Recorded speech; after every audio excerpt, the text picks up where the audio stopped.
हमार बात सुनी तो बिजी रहता ना हम तोरा से कह दिली अब हमें घर में एक पल ना रहो। अच्छा ये बता कि तोरा के कौन चीज की कमी दिया कि तू नैहर कहाँ के जाती?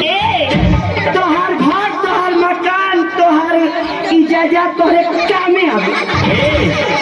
सुना काले इतना कुल हाई कमाए के तोहरा खातिर मोहल्ले दारी बनौले बारी घर ही में पैखानो बनवा देली तो तोहरा के काहे के टेंशन हुई? सुनी हमार बात यार के घर दुआर है लैट्रिन बाथरूम जायदाद हमके ना चाहिए।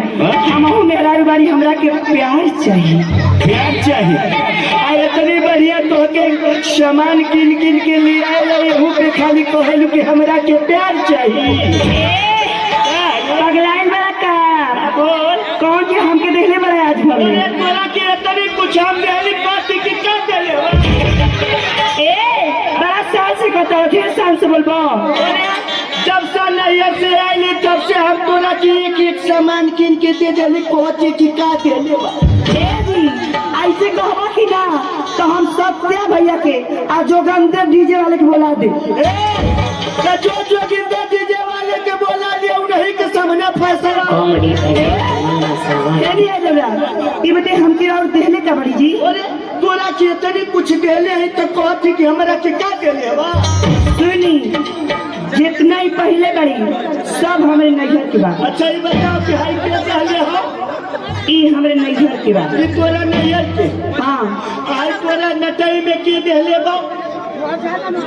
हाँ ये तू दिले बड़ा ये हम देले हाँ हाई नकिया में तोरा के देले ये हमारे नैहर के यार दिले बा। ये तोरा नैहर के यार देले बिया आई तोरा कनवा में के देले हो ये हमारे बाबूजी दिले बड़े। ये तोर बाबूजी देले हाँ आई हथवा में के देले ये हमारे भैया दिले बड़े। आ तोर सब नैहर में की चीज बिया? हाँ अच्छा ये बताओ कि पेटवा में के देले काहे न सोची कि तोरे नैहर से ले नहीं गिराउर कहो। हाँ यही से न कहले कि हमारा ने काम धंधा के बड़ा तेजी चल बिया समय मिली तो तोरा से थोड़ा सा प्यार कोई ले। एक बात सुनी बोला इतना ज्यादा कह तड़ी ना तो हमरा तोरा उठ पड़ी। हाँ तो चल उठ पड़ी जाए और बताए और का निशानी का रही? हाँ देखा हमार निशानी तो भाई का हमार निशानी न हाँ मूसर मूसर हाँ तो हमार निशान जानता का रही? का रही रे पता दी जाता और जाता रही। हाँ ठीक है चल तो सुनी हाँ बोल राउर के लड़का होई तो राउर जीतब हमार लड़का होई तो हम जीतब। अरे अरे मन तो माया बात के लड़का न होला कि बिचारा में दूसरा के आ जाए। जब तू बिजी रहता तो हमार बात ईश्वर हो हाँ हमोर ना हो ना अच्छा तो चल वहाँ वाला के में चेक करवा हम चेक कर जी तो ठीक बा जा चेक करो हम जाती नहीं अगर चल जाए तो हम हो टूवर हो जाए। अच्छा अरे हमारा नहीं जब कहते हो कि वोट पड़ी तो यही जखन आज वोट पड़ी जाए तो चलो ठीक बा चला ए जी पहले वो तू प्रचार करबा कि हम करी? पहले तू कही हम करी हाँ तू कही तो ठीक बा हम ही प्रचार कर तरी आ देख लो हम ही जितना पब्लिक बैठल बा सब भैया लोग से प्रणाम कर तरी हमार राजा हमार करेजा। अच्छा इतना करेजा तू लोग के नामे अपन है चहल जवानी लिख दे इन लोग के दे दी सोना जैसे एकदम पानी चढ़ा दे राव लोग हमके निशानी वोट दे। मर्दे के शान मर्दे रखेला।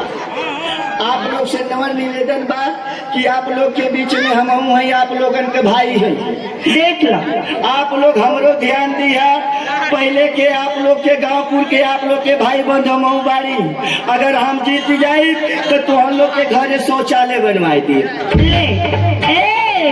ऐसे हमारा इतना काटे के है तो सुन लो इसे उठ कर तो हम ना उठ लड़। ए भैया ए हमारे राजा देवर लोग ध्यान से सुनो हम जब जीत जाए तो सबका सामने एक एक दिन के लिए ऐश करें। हाँ एक मौगा को छोड़ दे जो कि मौत के नाम पे मौगा है। छी तोरे बाप के छी ना सौदा। ऐसा हमारे बाप देखिए अरे यही पर तोर बाप या तोर भैया जाए के 999 रुपया टिकल ले सुनो ओट ला तरनू तोला आजादी ना जिलबा तभी अंदर सत्या के संगे निकल जे तू यही जगह रह जाइबा के देखिला त तो हो के सच्चा अपन आवे। तो सत्या वीरेंद्र के संगे ना भागत तो समझ लो सुभाष नारायण के संगे भाग जाई।